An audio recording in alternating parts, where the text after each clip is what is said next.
Í þessu vídeó ætla ég að sýna hvernig við stofnum vöru í netbókhald. Það er auðvelt. Förum inn í stofngögn og veljum vörur.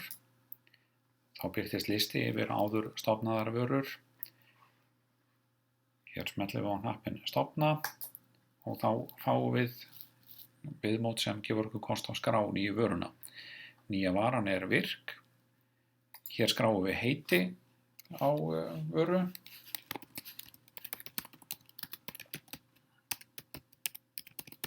Ég geri þessa vöru sem umfelgun á fólksbíl og ég ætla að láta verðið á þessari vöru vera 7.500 krónur fyrir utan virðisauka.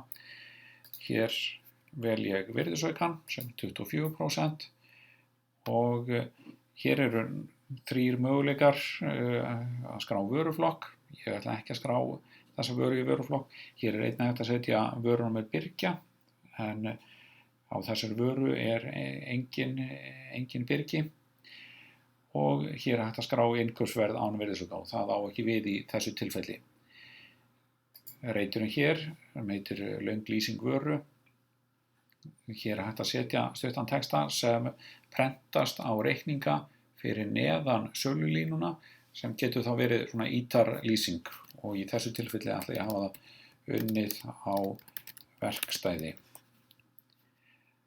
Þá vista ég breytingarnar og varan er tilbúin.